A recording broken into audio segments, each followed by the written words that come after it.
There's a verse that I've read many times found in 1 Timothy chapter 16, verse 17, and I've always thought this verse is not talking to me. It's talking about somebody else, but not me. The verse reads, "Command those who are rich in this present world not to be arrogant, nor to put their hope in wealth, which is so uncertain, but to put their hope in God, who richly provides us with everything for our enjoyment." I've never thought of myself as being a particularly wealthy guy. But I've gone to some places, and maybe you have too, when I look around, I feel like I'm really a wealthy guy. I've been in the dumps in Nicaragua, and I've been to Cuba and seen the grocery store shelves empty. I've been in terribly poor villages in Ethiopia and to numerous places, even in America, where I look around and I think, maybe I am the rich guy. At least around here I am. And the fact that I could afford a plane ticket to go there put me in a category that most of them will never rise to. So when I compare myself with them, I feel pretty rich. But then when I get back home and that feeling just kind of fades away. Later I see a guy with a new Tesla, and that's his second car. And I think, wow, that guy's really got it made. Or maybe somebody's got a new bass boat with a 250 horsepower Mercury engine, and you need that because you're chasing really fast fish out there. Or I have a very mediocre 401k, and it seems like all the other guys have 501 or even 601ks, and suddenly I don't feel so rich. You know, I did a little checking into this, and compared to some people, actually compared to most people in the world, we are the rich folks. If you have just a little over $93,000 in net worth, you're in the top 10% in the world. And if you have just $4,200 in net worth, you're richer than half of the people in the world. Just considering the average house price in Blue Springs, which is about $310,000, if you have just a little equity in your house, you probably have more than that top 10% of net worth in the world. So now if you've heard that, you have no reason to be unhappy. You're probably just ready to go home and feel rich and go on living the rest of your life as being a generous person. So relatively speaking, we are the rich folks, but we don't always feel so rich. I remember the first time that I felt really rich, and that was when I was a kid.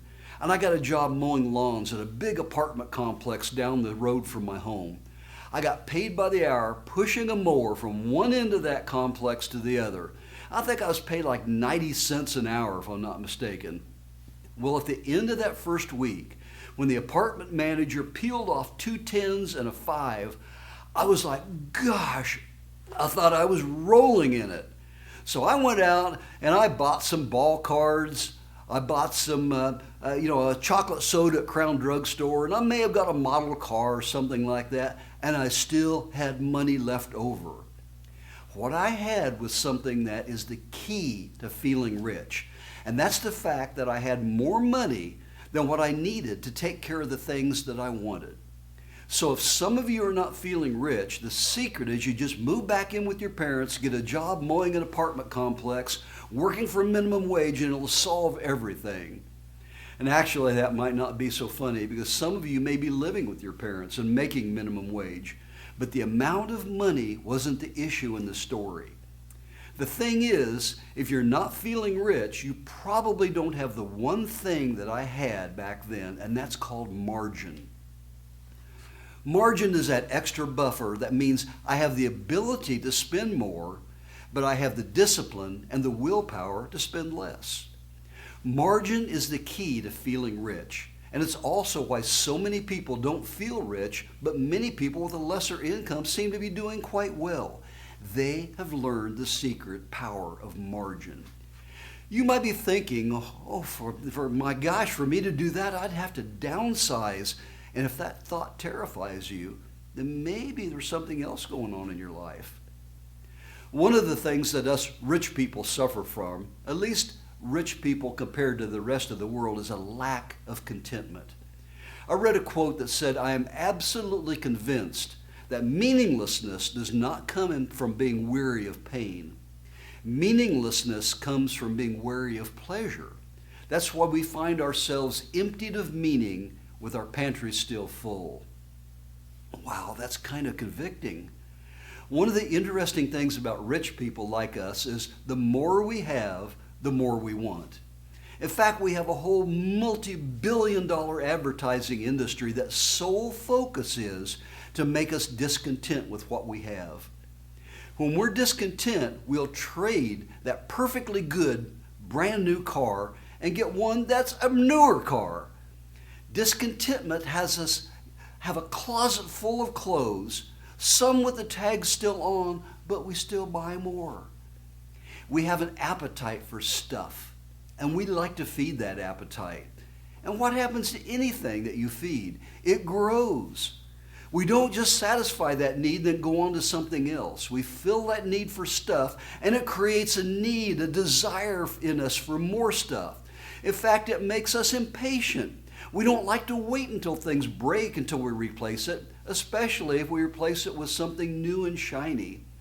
And one of the crazy things is that we get all fired up with this new thing, at least for a little while, until we see the brand new thing with the upgraded bells and whistles we had no idea that we needed until we knew that they exist and other people have them and we don't. Another thing about us rich people is that if we're not careful, we get our priorities all messed up and we shift our trust from God to our wealth. I've always thought it was interesting that the Bible talks so much about money and possessions.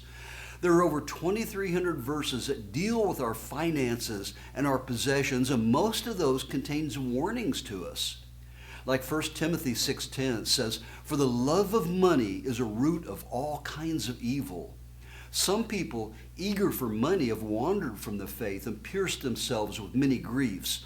Or Matthew 6:24, "No one can serve two masters. Either you'll hate the one and love the other, or you'll be devoted to the one and despise the other. You cannot serve both God and money." Well, why are all these warnings in the Bible? I think the problem is that when we get out of balance with our money, it can become a god for us. Really, anything that dominates our time, our thoughts, and our trust tends to become a substitute for God. So here's an interesting question for you. How much money would you need to secure your future against all imaginable eventualities? I don't know who's exactly watching this right now or what your financial situation, but I bet I know what your answer probably is. And that answer is more than I currently have. No matter how much wealth you accumulate, it seems to always be the answer. In fact, John D. Rockefeller, who at the time was worth $1.4 billion, which was an astronomical sum like today's trillionaires, in fact, his net worth was equal to about 1.5% of the entire United States gross domestic product. He was asked how much is enough, and he famously said, "Just a little more." Unfortunately, for many Christians, that fear of the future drives us to a self-centered way of life. It's almost like we feel that we can trust God with our salvation, our eternal future, but not our earthly future. What happens is that our hope migrates from being dependent on God to dependence on our ability to protect ourselves financially. We become buckets when we were designed to be a funnel. There's only so much that God can pour into a bucket, but it's unlimited what he can pour through us. Larry Burkett once said, "There's never been a generation of Christians so caught up in worry about possessions as we are. We have greater abundance available than any previous generation. Most of us have machines that reduce our household labor. Our children are well clothed, well fed, well educated. We have insurance plans, retirement plans, disability plans, unemployment plans, yet we worry." Jesus recognized our need for food, clothing, shelter, and so forth, but he redefined the proper perspective and priority for us. In Matthew 6:33, he said, "Seek first his kingdom and his righteousness, and then all these things, all that stuff we need to live, that will be added to you." The good news is, by the world's standards, you're probably rich.